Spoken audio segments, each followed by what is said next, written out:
Hi everyone, welcome back to my YouTube channel. और आज इस वीडियो में जो हम टॉपिक डिस्कस करने वाले हैं उसका नाम है वर्चुअल नेटवर्क पीयरिंग। तो वर्चुअल नेटवर्क पीयरिंग हमें किन सिनेरियोज में चाहिए होती है, ये समझने की कोशिश करते हैं। और इसी वीडियो के अंदर मैं आपको प्रैक्टिकल एग्जांपल भी दिखाऊंगा कि कैसे आप वर्चुअल नेटवर्क पीयरिंग सेटअप कर सकते हो। तो अभी तक आपको ये तो पता ही होगा कि जब भी हम अजूर के ऊपर कोई भी वर्चुअल नेटवर्क क्रिएट करते हैं तो हमारे उस वर्चुअल नेटवर्क के अंदर जितने भी सबनेट्स होते हैं उनके बीच में कनेक्टिविटी बाय डिफॉल्ट अनेबल्ड होती है। सो फॉर एग्जांपल, अगर आपके पास एक वर्चुअल नेटवर्क ए आपने क्रिएट किया है अपने अजूर के ऊपर और इसके अंदर आपके पास दो तीन या चार पांच सबनेट है, राइट? तो उन सबनेट्स के अंदर फॉर एग्जांपल सबनेट ए है, सबनेट बी है, और इन सबनेट्स के अंदर जो भी मशीन्स होंगी वो एक दूसरे के साथ कम्युनिकेट कर सकती हैं बाय डिफॉल्ट। तो इसके ऊपर कोई रिस्ट्रिक्शन नहीं होती। पर एक रिस्ट्रिक्शन ये होती है कि जब भी आप एज्योर के ऊपर दो सेपरेट वर्चुअल नेटवर्क्स क्रिएट करते हो तो उन दोनों के बीच में जो कम्युनिकेशन होती है वो डिसेबल्ड होती है। वो डिसेबल्ड इसलिए होती है क्योंकि ये वर्चुअल नेटवर्क एक तरीके से प्राइवेट नेटवर्क की तरह एक्ट करते हैं क्लाउड के ऊपर। तो दो प्राइवेट नेटवर्क्स के बीच में कम्युनिकेशन आपको डिसेबल्ड ही मिलती है, अनेबल्ड नहीं होती। तो फॉर सम रीजन अगर आपको कुछ ऐसा सेटअप करना है कि जिसके बीच में आपको इन दोनों वर्चुअल नेटवर्क्स के बीच में कम्युनिकेशन को अनेबल करना है प्राइवेटली, इंटरनेट के ऊपर से नहीं, with the use of private addresses, तो आप यूज कर सकते हो वर्चुअल नेटवर्क पीयरिंग का। तो हमारे सेटअप में कुछ ऐसा होगा, हमारे पास एक वर्चुअल मशीन है जो कि एक वर्चुअल नेटवर्क का पार्ट है, जो कि कनाडा सेंट्रल रीजन के अंदर है। कनाडा सेंट्रल रीजन के अंदर ये वाला वर्चुअल नेटवर्क है। और मैंने एक और वर्चुअल नेटवर्क क्रिएट किया है जिसका नाम वर्चुअल नेटवर्क बी है, और ये साउथ इंडिया रीजन के अंदर डिप्लॉयड है, और इसके ऊपर भी एक वर्चुअल मशीन क्रिएटेड है। तो बाय डिफॉल्ट इनके बीच में कोई भी कम्युनिकेशन अनेबल नहीं है, ठीक है। और हमारा जो ये वाली वर्चुअल मशीन है इसके ऊपर हमने एक वेब सर्वर होस्ट किया हुआ है। तो जब भी आप इस पे with the help of public IP address इस पे कनेक्ट करने की कोशिश करोगे तो आपको वेब पेज दिख जाएगा। पर हमको क्या चाहिए, हमको चाहिए कि भी हमारा जो वेब का सारा ट्रैफिक है वो बंद हो जाए, क्योंकि हम इस मशीन के ऊपर से जो पब्लिक आईपी एड्रेस है वो रिमूव कर देंगे। और हम चाहते हैं कि हमारी जो वर्चुअल मशीन है जो कि साउथ इंडिया के वर्चुअल नेटवर्क के अंदर डिप्लॉयड है, वो इस मशीन को with the help of internal IP address और प्राइवेट आईपी एड्रेस एक्सेस कर पाए। तो हम ये सक्सेसफुल कर सकेंगे with the help of virtual network peering. तो एक बार दोबारा आपको ओवरव्यू दे दूं, वर्चुअल नेटवर्क पीयरिंग का बेसिक काम होता है दो वर्चुअल नेटवर्क के बीच में कम्युनिकेशन को अनेबल करना। That's it. तो चलिए एज्योर पोर्टल पे चलते हैं, और यहाँ पे मैं क्लिक करता हूँ वर्चुअल मशीन्स के ऊपर। और यहाँ पे दो वर्चुअल मशीन्स क्रिएटेड है, एक है वीएम कनाडा और एक है वीएम इंडिया। तो वीएम कनाडा का आप यहाँ पे लोकेशन देख सकते हो, ये सेंट्रल कनाडा के अंदर लोकेटेड है। वीएम इंडिया वाली जो वर्चुअल मशीन है ये साउथ इंडिया के अंदर लोकेटेड है, और इन दोनों के ये पब्लिक आईपी एड्रेसेस हैं, ठीक है। तो अब अगर मैं इसको कॉपी करूं, ये जो पब्लिक आईपी एड्रेस है, तो इसको तो वीएम कनाडा पे चलते हैं यहाँ से सिंपल। तो यहाँ पे मैं क्या करता हूँ, मैं इस पब्लिक आईपी एड्रेस को कॉपी कर लेता हूँ और अपने न्यू वेब ब्राउजर में जाके अगर पेस्ट करता हूँ इसको और एंटर करता हूँ, तो ये मेरे को सीधा वेब पेज पे ले जाएगा, जो सिंपल आपको यहाँ पे डिस्प्ले हो रहा होगा, welcome to Sharma IT, right. और यहाँ पे मैं ऑलरेडी अपनी जो वीएम इंडिया वाली वर्चुअल मशीन है इस पे रिमोटली कनेक्टेड हूँ with the help of RDP. तो अगर मैं इसके भी वेब ब्राउजर में जाऊं, तो यहाँ पे भी इसके भी वेब ब्राउजर में चलते हैं, और यहाँ पे जाके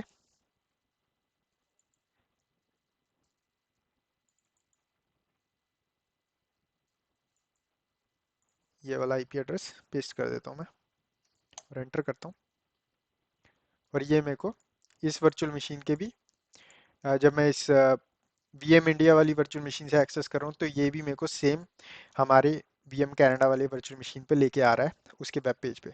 पर हमको ये नहीं चाहिए, हमको चाहिए कि हमारी जो वर्चुअल मशीन्स हैं ये with the help of private IP addresses एक दूसरे को एक्सेस कर सकें। तो मैं क्या करूँगा, मैं यहाँ पे इस वीएम कनाडा वाली वर्चुअल मशीन पे जाऊँगा, क्लिक करूँगा नेटवर्क सेटिंग्स पे, और यहाँ पे जाके अपने नेटवर्क इंटरफेस कार्ड पे, और आईपी कॉन्फ़िग पे, और यहाँ से अपना जो पब्लिक आईपी एड्रेस है इसको रिमूव कर दूंगा इस मशीन से।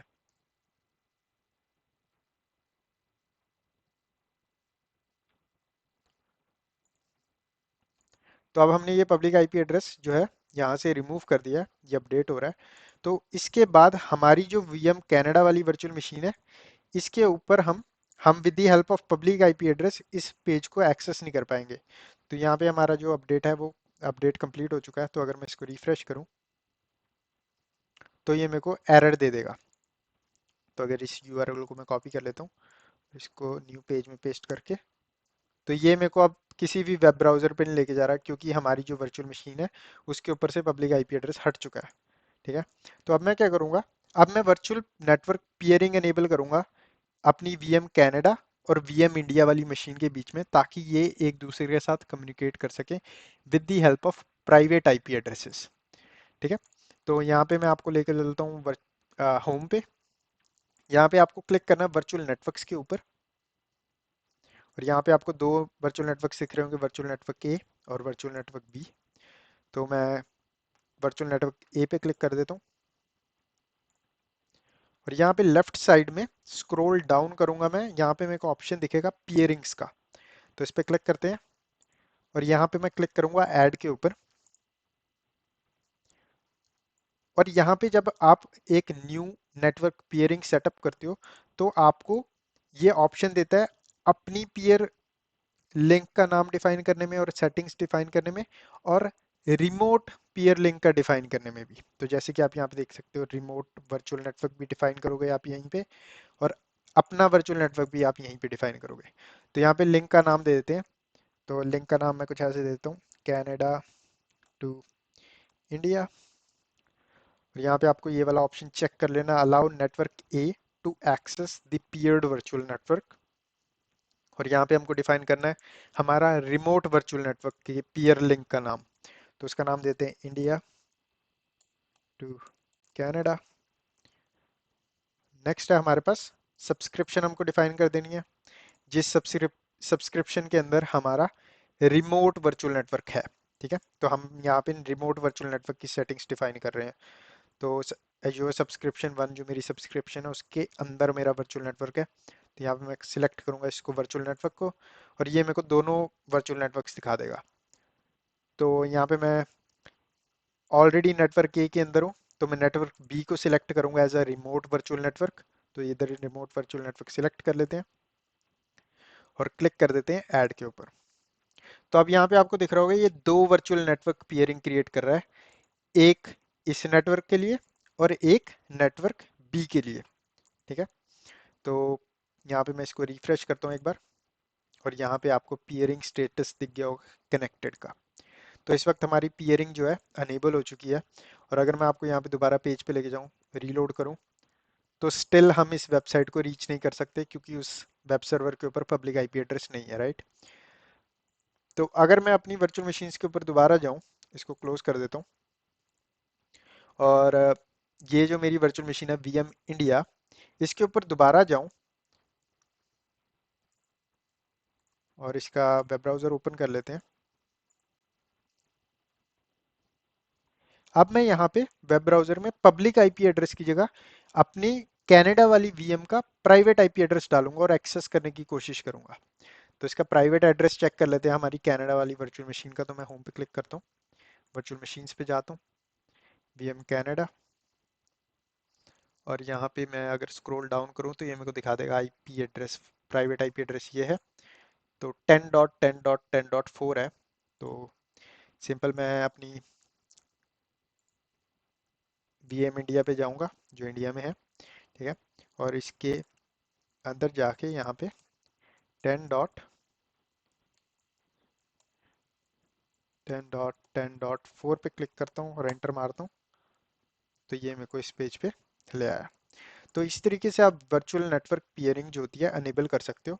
तो ये है हमारी इस मशीन से। अगर ये वाला सेम यूआरएल मैं अपने कंप्यूटर पे डालूं, फॉर एग्जांपल मैं न्यू पेज पे जाता हूँ और अपने कंप्यूटर पे डालता हूँ और एंटर मारता हूँ, तो स्टिल ये मेरे को लेके नहीं जाएगा उस वेब पेज पे, क्योंकि मेरे होम का जो नेटवर्क है वो नेटवर्क और हमारा जो वर्चुअल मशीन का नेटवर्क है कनाडा वीएम का, उस नेटवर्क के बीच में कोई भी कम्युनिकेशन अनेबल नहीं किया। ठीक है।